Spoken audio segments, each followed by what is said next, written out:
Welcome to Skedlive. My name is Nuran Yamnu, and here's what's making news today. Canada's biggest supermarket chain has big plans for this year. Loblaw is spending $1.2 billion upgrading and expanding its stores. With plans to build 50 new stores within the year, they will also be renovating 100 stores. Operating several other banners like No Frills, Fortinos, and Shoppers Drug Mart, the company plans to make more investments in its e-commerce offering supply chain and its IT infrastructure. Loblaw plans to spend a maximum of $1.2 billion in all of these upcoming plans within the year. 35 CN rail cars carrying oil went off the tracks just outside Gogoma, Ontario, and set fire to the surrounding area on Saturday. About 10 cars went off the tracks and 5 of them ended up in the Macami River. Crews are contaminating as much as they can before the oil spreads further down the river, contaminating drinking water. Officials were warning people to stay indoors because of the dangerous air quality. A similar incident has happened just 3 weeks ago, 40 kilometers away, with a CN train carrying oil tankers derailed and caught on fire. The same crew rushed to the more recent derailment as they were still in town cleaning up the site from 3 weeks ago. Now we'll go to Arisha Della Iriantani with the weather update.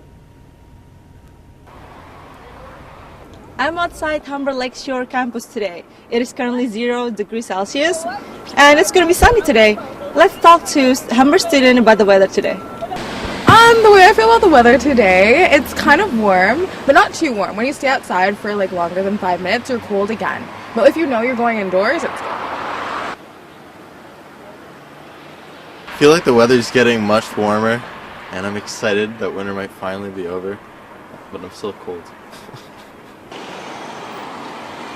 The weather is very good and the temperature is not so cold, and you can just wear something like this, and it's it's very good weather. I think in Canada, in Toronto, it's very suitable. That's Humber students talking about the weather. Now let's go back to studio. Now we are back at the studio. Overall, it's a pretty nice day outside today, with a high of 4 and a low of -2. It is mildly sunny with a wind southwest 20 kilometers per hour. And tonight, the skies will be clear with a low of -4. And now to the 5-day forecast. Guess what? It is supposed to be warm all week, with sunny skies partly cloudy and temperatures steadily above 0. On Tuesday, it will be partly sunny outside with a high of 5 and a low of 2. On Wednesday, it will be a mix of sun and cloud with a high of 6 and low of -3. Thursday, again, we will have a clear sunny skies outside with a high of 1 and low of -5. On Friday, the sun will be up with a high of 2 and low of -1. But be sure to prepare your umbrellas on Saturday because there will be a chance of rain showers or flurries with a high of 3 and low of -2. And that's your 5-day forecast. I'm Arisha Della, and now back to the studio. Thanks, Della. Calgary Imam Abdi Hirsi is wanted in the U.S. for sexual assault charges. 46-year-old Abdi Hirsi is a Somali man wanted for charges connected to 2 alleged sexual assaults. Hirsi runs the Abu Bakr Musalama Mosque in southeastern Calgary, but worked as a respiratory therapist in 2006 in the Twin Cities of Woodbury, Minnesota, where the 2 alleged sexual assaults occurred. The 2 female patients allege they were sexually assaulted while they were recovering from medical procedures. Canadian soldier Sergeant Andrew Joseph Douarn was killed after being gunned down by Kurdish soldiers on Friday night. Canadian soldier gunned down had planned a series of code words that they would use to pave their return that evening. They passed by many Kurdish locations using their codes without any problems, but later that night came upon a village in Bashik where a Kurdish soldier took fire on the group. Sergeant Andrew Douarn was killed and 3 other Canadian Special Forces members were injured. Parliament Hill shooter Michael Zahaf Bibeau's mother, Susan Bibeau, had commented on the public release of the video her son made before he was shot and killed, Corporal Nathan Cirillo, outside Parliament Hill on October 22nd. Bibeau's mother says she is saddened by the video of her son preparing for his attack on Parliament Hill, but wants the public to know that he was still a human being who found beauty in birds and nature. Bibeau's mother says she believes her son was mentally ill and acted out of despair but the RCMP Commissioner Bob Paulson told the committee Friday that the RCMP will not be focusing their investigation on his mental state. Now we'll go to Ronan O'Doherty for your latest sports update. Hi, I'm Ronan O'Doherty. Welcome to Skedlive Sports. First off, we take to the curling rink in Calgary, where Brad Simmons' Team Canada has won the Tim Hortons Brier Cup. Simmons' team upset the Northern Ontario team led by Brad Jacobs. The tight game needed an extra end to decide a winner, with Team Canada eking out a 6-5 victory. Saskatchewan's Steve Laycock wins the consolation bronze in another close game, beating Newfoundland's Brad Gushue. Toronto FC starts off their 2015 season on a great note, defeating the Vancouver Whitecaps 3-1 in Vancouver. They shake off a miserable first 30 minutes where nothing seems to be working and pull out a morale-boosting first win. New acquisition Josie Altidore scores twice, the first on a lovely feed from former Juventus player Sebastian Giovinco, and the second a cheeky penalty shot chip after he was manhandled in the box by Vancouver's Pamadou Ka. The Leafs continue their lottery slide against Jonathan Tavares and the New York Islanders tonight. They should have little to no trouble losing this one with a strong Halleck in net and the aforementioned Tavares providing a scoring punch. Despite the slide, Toronto's interim coach Peter Horacek is trying to maintain some semblance of discipline, sending forward Nazem Kadri home for missing a team meeting on Sunday morning. And, in breaking news, he will be scratched from tonight's game.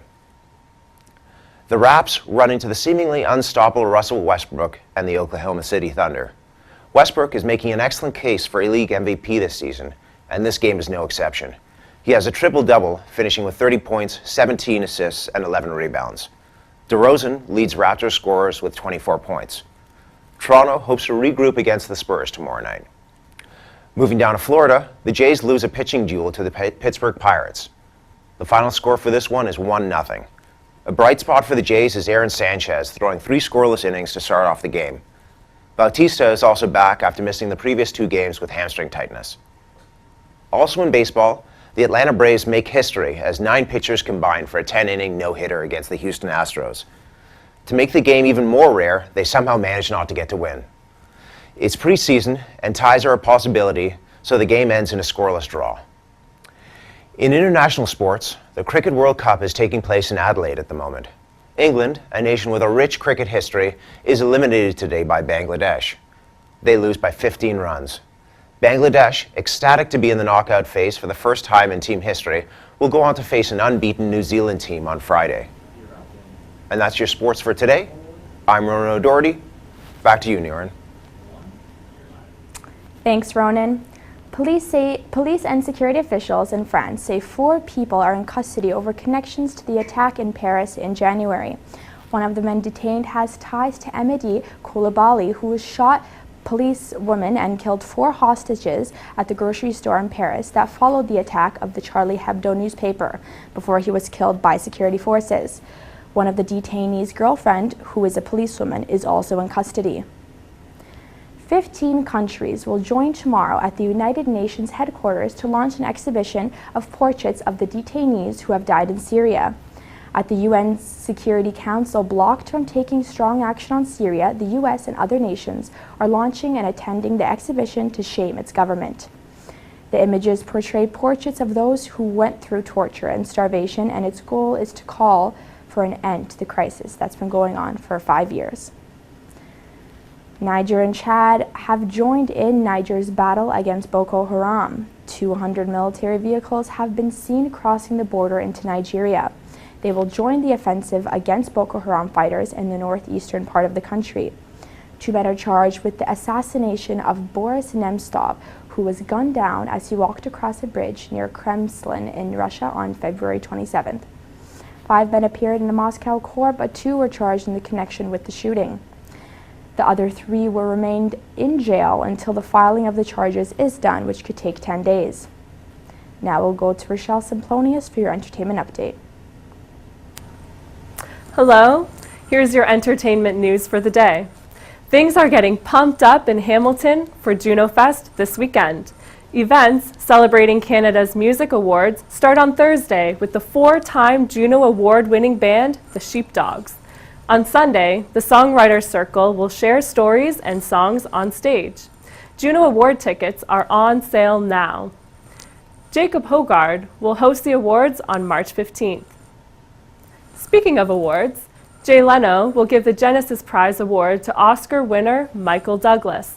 The $1 million prize recognizes Douglas's passion for his Jewish heritage and for Israel. Douglas says he will donate his prize money to projects promoting the Jewish community. The Vatican received a ransom demand of 100,000 euros. This is regarding the return of 2 rare documents written by the Renaissance master, Michelangelo. The documents were stolen over 20 years ago. The cardinal in charge of Peter's Basilica refused the ransom. Vatican police are investigating. Music icon Prince begins his hit and run tour with backup band Third Eye Girl on March 14th in Louisville, Kentucky. Prince is keeping his fans guessing by announcing shows with little notice. Tickets go on sale on March 9th at 10 a.m. through Live Nation. He is starting off in the United States, hopefully on his way to Canada. R-rated movie Chappie, about a stolen robot with a heart, swept box office sales this weekend, becoming #1 in the theaters. The sci-fi movie about the first robot to think and feel for himself captured audiences' attention. Hip-hop artist Suge Knight appears in court today for his murder trial. Knight is charged after 2 men were run over with a car at Tam's Burger Joint in Los Angeles, killing 1 man. Suge claims both men had guns and he was trying to escape out of fear. That's all for your arts and entertainment news. I'm Rochelle Simplonius. Back to you, Nurin. Thanks for that, Rochelle. An aircraft called Solar Impulse 2 took off from Abu Dhabi and headed east to Oman, broke records in its journey to fly around the world. The solar-powered plane completed its first leg and over the next 5 months will skip from continent to continent, crossing both the Pacific and Atlantic Oceans. Apple introduced the features of its soon-to-be-released Apple Watch at a special event today. The watch was first unveiled last September and connects to the iPhone 5 and later models and receives notifications on incoming mail, messages, calls, and events on your calendar.